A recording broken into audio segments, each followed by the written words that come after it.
Hey YouTube, Bullets for Freedom and Liberty here again. So this is going to be part 2 of the 300 Blackout project. I am now just finished cutting down all of my brass from 223. Got my Lee sizing die. Was having some issues with it here a little bit ago with my decapping pin and the bell housing. It was pulling it out, and so I've really had to really crank down on that. It might stick again. We'll see, but I've lubed them up pretty well. They seem to be doing a lot better now. One thing that I've noticed that's more beneficial on my end on the single stage, to bring that up to, let's see if I can get out of the way, and there it is. All right. What I've found beneficial is I've really had to crank that decapping pin down. So I've got probably just 50, maybe 75 left to do. It's getting late, but did a video not too long ago about the case sizing. And this is very important because what I'm doing is the case gauge is the exact dimension of the chamber, and it just so happened to be, well, it's the 300 Blackout. So when I cut this down, and before I put it into my go bin, ready to go back into the tumbler and get cleaned up before I reload it, I drop that case in and it goes flush. Then I also flip it around and make sure that it's the right length. So that case, I don't know if you can see it, but that case is right at the mouth of that case gauge. So it goes in nice and easy, and it comes out nice and easy as well. So I know that will be a good brass. This one I just didn't fit. So importance of case gauge, for me it's critical. I've got them for all of the brass that I resize. The one thing that is tedious about 300 Blackout, I'm noticing, since I am coming off of cutting my own brass, is the time consuming. But you know, it is what it is, and the nice thing is it's saving me a bunch of money, sort of like a Geico commercial. But the case seems to, no, see, that one didn't go in either. And I'm noticing that is on Norma. That's a Norma brass. And this one is also Norma. So far I've got 2 Norma stamped head stamps, and neither one of those are sizing properly.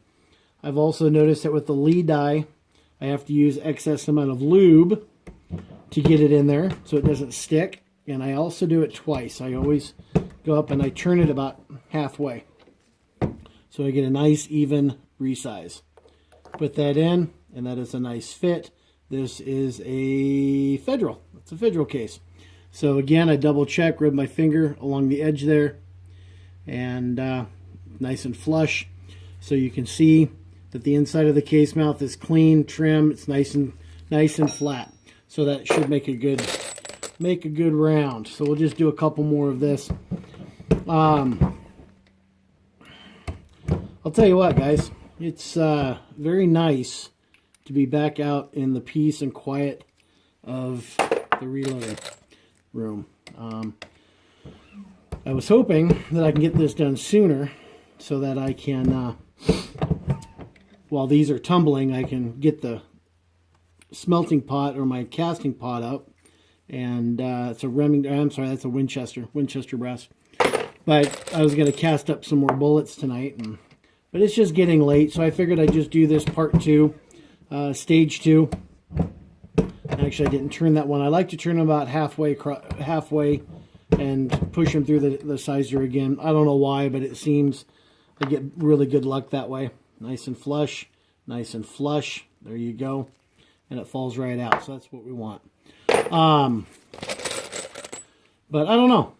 There's a lot of guys out here in YouTube land that have done really well. Johnny's Reloading Bench has been my favorite so far. Elvis Ammo's been my favorite. They've been doing some really great videos on 300 Blackout load development.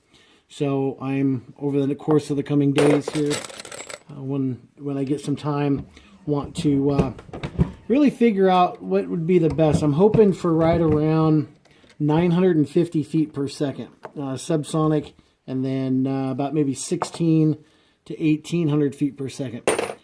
And I had somebody ask me, when I built this Palmetto Arms in pieces, and I built it over time before we went to Vegas, and I'm sort of glad I did, because now they're trying to come after our guns, but we'll see how that goes. Anyways,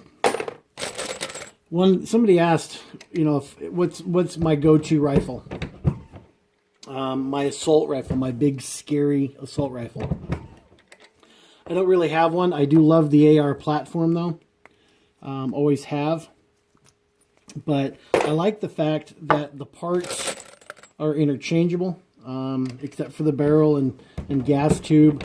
I have an Adams Arms 5.56 223 that I built. Probably I've had that one about 5 or 6 years.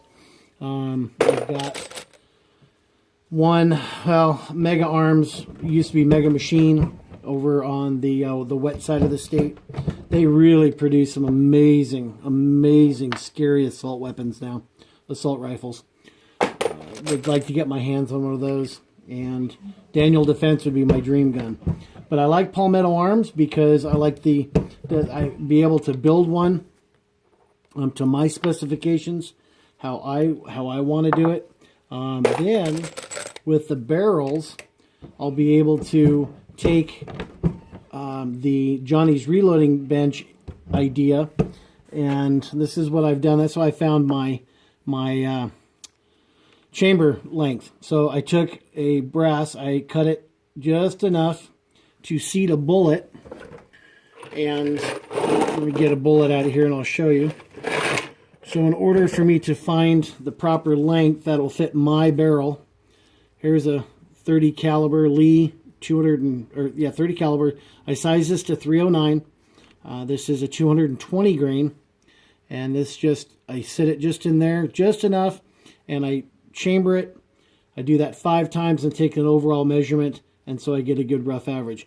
I also did that for the 150 grain. This is a Hornady. Let's see, these are some of the bullets that Hornady sent me this year. 150 grain SP interlocks. So they sent me right about, I think, a little over 3,000 of them. I've got, 30 boxes down there, because they've got that the lock and load program or something to that effect, where you buy a press and they give you 500, and where you buy a set of dies and they give you 100. So this year's sort of been my Hornady year. But I'm going to sit here and continue to resize. Seem to be doing all right here with the Lee. I'm going to pick up an RCBS this week and try that as well. And there's one that didn't fit. So even if I can go back, let's try it one more time and see. Push and push down as far as I can go. And let's try that. Nope, that one's not a good case. Nice thing about 223 brass is that they're cheap, and when they're no good, you just toss them. So, or recycle them, or whatever it is that you want to do. I mean, I guess we are, as reloaders, we are recycling. We're recycling the lead. So I guess we are saving the planet one bullet at a time, right, guys? So yeah, I guess that should be our new motto. Recycle. Recycle your bullets, recycle your lead, recycle your brass. Save the planet one round at a time. There you go. Anyways, this is stage 2, resizing. I'm going to throw these in the tumbler later tonight, let those tumble overnight, and then go to work this week. And hopefully later on this week, I will be able to get some rounds loaded and get out to the range and shoot them over the chronograph and see how well they turn out. But, one more thing before I leave. These were all annealed. You saw the annealing video that I did. So all of this 223 brass was already annealed on the Anneale's annealer. I did those a couple months ago, and they've been sitting here in the bucket. And so now as I cut and trim and run them through the case gauge, again, nice and flush, I think we should have pretty good luck with this. So, guys, we all got to band together here. We all know that YouTube is censoring our videos. We know that YouTube is defunding a lot of the videos out here. We are being attacked from all sides. So be diligent, be vigilant, get the word out, because it's just getting crazy out there. And I'll tell you what, I'm not going to sit back idly and watch this country be destroyed.